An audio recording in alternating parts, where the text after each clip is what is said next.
આ વિડીયોની અંદર આપણે જોઈએ સિકાન્ટ મેથડ। તો સૌથી પહેલાં તો આપણે ફંક્શન માટે ગ્રાફ ડ્રો કરીએ। તો માની લો આપણને કહું કંઈક આ રીતે મળતો હોય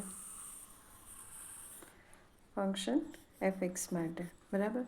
હવે અહીંયા આપણે જે ઇનિશિયલ રૂટ ચૂઝ કરીએ એની માટે કોઈ રિસ્ટ્રિક્શન નહીં હોય, અને અહીંયા આપણું જે ઇનિશિયલ રૂટ હોય કયું થાય, તો અગેન એ જે ફંક્શન માટે આપણે ગ્રાફ ડ્રો કરીએ, ગ્રાફ અને એક્સ એક્સિસ બંનેનું જે ઇન્ટરસેક્શન પોઈન્ટ હોય એ આપણું શું થાય, ઇનિશિયલ રૂટ। હવે આપણે કોઈ પણ બે પોઈન્ટ સિલેક્ટ કરીએ જેની માટે ફંક્શનની વેલ્યુ સેમ સાઇન હોય કે ઓપોઝિટ સાઇન હોય। તો અહીંયા આપણે એવા બે પોઈન્ટ્સ લઈ લઈએ, x0 અને x1। તો આ બંને પોઈન્ટ માટે ફંક્શનની વેલ્યુ આપણને કેવી મળશે, તો જુઓ x0 માટે ફંક્શનની વેલ્યુ બંને પોઈન્ટ્સમાંથી પહેલાં તો આપણે વર્ટિકલ લાઇન ડ્રો કરી દઈએ કર્વ ઉપર, અને એ વર્ટિકલ લાઇન્સ કર્વને જે પોઈન્ટ આગળ ઇન્ટરસેક્ટ કરે તો એના કોઓર્ડિનેટ શું થશે,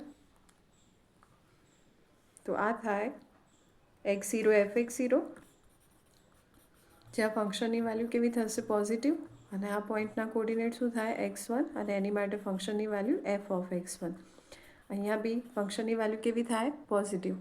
તો આ બંને પોઈન્ટ માટે આપણે મતલબ કે અહીંયા કોઈ રિસ્ટ્રિક્શન છે નહીં, તો આપણે પોઈન્ટ એવા લીધા કે જેની માટે ફંક્શનની વેલ્યુ કેવી હોય, પોઝિટિવ।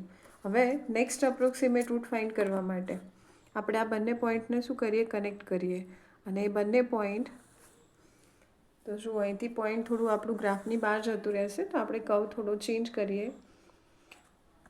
અહીંથી થોડું આ રીતે લઈ લઈએ, બરાબર। એટલે આ પોઈન્ટ આપણું થશે x1 fx1। હવે આ બંને પોઈન્ટ એટલે કે x0 fx0 અને x1 fx1 એને કનેક્ટ કરતી એક સ્ટ્રેટ લાઇન ડ્રો કરીએ, અને એ સ્ટ્રેટ લાઇન એક્સ એક્સિસને જે પોઈન્ટ આગળ ઇન્ટરસેક્ટ કરે એ શું થશે, આપણું નેક્સ્ટ અપ્રોક્સિમેટ રૂટ x2। તો આ આપણું થાય નેક્સ્ટ અપ્રોક્સિમેટ રૂટ। હવે આ રિયલ રૂટ છે કે નહીં ચેક કરવા માટે તો આ પોઈન્ટમાંથી આપણે વર્ટિકલ લાઇન ડ્રો કરીએ કર્વ ઉપર, અને કર્વને જે પોઈન્ટ આગળ ઇન્ટરસેક્ટ કરે એના કોઓર્ડિનેટ શું થશે, તો x2, અને એની માટે ફંક્શનની વેલ્યુ fx2, બરાબર। અહીંયા ફંક્શનની વેલ્યુ કેવી થાય, નેગેટિવ।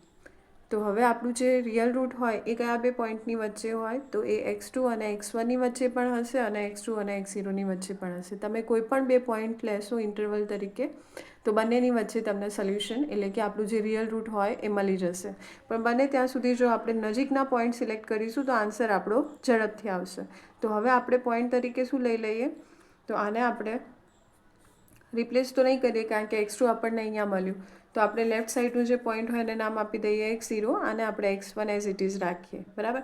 અથવા તો આને સ્વેપ કરીએ કમ્પ્લીટલી, તો આને આપણે x0 કહી દઈશું અને આને આપણે x1 તરીકે લઈશું, બરાબર।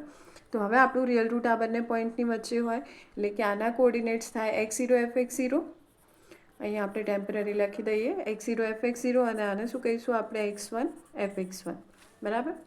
અને બંને પોઈન્ટને જોઈન્ટ કરતી આપણે સ્ટ્રેટ લાઇન ડ્રો કરીએ, અને એ સ્ટ્રેટ લાઇન એક્સ એક્સિસને જે પોઈન્ટ આગળ ઇન્ટરસેક્ટ કરે એ શું થશે, આપણું નેક્સ્ટ અપ્રોક્સિમેટ રૂટ, જેને આપણે નામ આપી દઈએ x3। તો આ પોઈન્ટ આપણું રિયલ રૂટ છે કે નહીં એ ચેક કરવા માટે ફરીથી પોઈન્ટમાંથી હવે આપણે કર્વ ઉપર વર્ટિકલ લાઇન ડ્રો કરીએ, અને એ કર્વને જે પોઈન્ટ આગળ ઇન્ટરસેક્ટ કરે એના કોઓર્ડિનેટ શું થાય, તો એ થશે x3 અને ફંક્શનની વેલ્યુ fx3।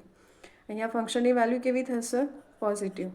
તો ફરી આપણે જોઈએ કે આપણું જે રિયલ રૂટ હોય એ કયા બે પોઈન્ટની વચ્ચે મળશે, આજે આપણે x1 નામ ચેન્જ કર્યા પછી આને x1 નામ આપ્યું ને, તો x1 અને x3ની વચ્ચે કે x3 અને x0ની વચ્ચે। તો અગેન અહીંયા કોઈ રિસ્ટ્રિક્શન છે નહીં સિકાન્ટ મેથડની અંદર, બરાબર। તો તમે આ બંને પોઈન્ટ લેશો કારણ કે આપણી જે આ સિકાન્ટ મેથડ છે એ કેવી કહેવાય, ઓપન એન્ડ મેથડ, એટલે એની અંદર એવું કમ્પલસરી નહીં હોય કે આપણે જે ઇનિશિયલ પોઈન્ટ લઈએ એની રેન્જની વચ્ચે તમે આ બંને પોઈન્ટ લેશો તો બી તમને સોલ્યુશન મળશે, અને ઇવન તમે આ બંને પોઈન્ટ લેશો તો પણ સોલ્યુશન મળશે। તો સેમ પ્રોસેસ આપણે ક્યાં સુધી રિપીટ કરવાની, જ્યાં સુધી આપણને રિયલ રૂટ ના મળે ત્યાં સુધી। હવે આપણે આપણું જે નેક્સ્ટ અપ્રોક્સિમેટ રૂટ x2 છે એ ફાઇન્ડ કરવા માટેની ફોર્મ્યુલા જોઈએ। તો આપણી જે લિમિટેશન હતી ન્યૂટન-રાફશન મેથડની અંદર, ન્યૂટન-રાફશન મેથડની ફોર્મ્યુલા શું હતી, માની લો કે આપણું નેક્સ્ટ અપ્રોક્સિમેટ રૂટ x2 હોય તો ન્યૂટન-રાફશન મેથડની ફોર્મ્યુલા થાય x1 minus f of x1 by f dash x1। તો અહીંયા આપણી જે લિમિટેશન એટલે કે ફંક્શનનું ડેરિવેટિવ જે આપણે દર વખતે કેલ્ક્યુલેટ કરવું પડે, અને જો એની વેલ્યુ 0 અથવા તો ક્લોઝ ટુ 0 હોય તો આપણી જે મેથડ હોય શું થાય, ડાયવર્સ થઈ જાય. બરાબર. તો આને આપણે કાઢી નાખીએ, મતલબ કે એને રિપ્લેસ કરી દઈએ કોનાથી, તો ફંક્શનનું ડેરિવેટિવ એટલે શું થાય, ડેરિવેટિવ મતલબ સ્લોપ કહી શકો તમે, કે ડેરિવેટિવ ઓફ ફંક્શન એટલે કે સ્લોપ ઓફ ફંક્શન. અને ફંક્શનનો સ્લોપ ડિફાઇન થાય difference of y coordinates by difference of x coordinates. તો અહીંયા આપણે બે એન્ડ પોઈન્ટ તરીકે આ બંને પોઈન્ટ્સ યુઝ કરીએ કે x0 fx0 અને x1 fx1.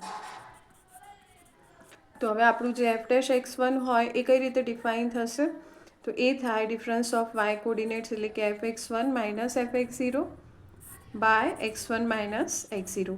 તો હવે આને આપણે કોનાથી રિપ્લેસ કરીએ, આ ફોર્મથી. સો x2 is equal two x1 minus f of x1 ભાગ્યા fx1 minus fx0 by x1 minus x0. છેદનો છેદ ક્યાં જશે, અંશમાં. બરાબર. આનું સાદું રૂપ આપીએ તો એના પછી લસા લઈને આને અહીંયા મલ્ટીપ્લાય કરીએ, છેદમાં આવશે. અને છેલ્લે તમે સાદું રૂપ આપશો તો આપણને ફોર્મ્યુલા કઈ મળશે, તો x2 is equal to x0 into fx1 minus x1 into fx0 by fx1 minus fx0. તો આ આપણને જે સિકાન્ટ મેથડની ફોર્મ્યુલા મળી એ કોના જેવી મળી, રેગ્યુલર ફોલ્સી મેથડ.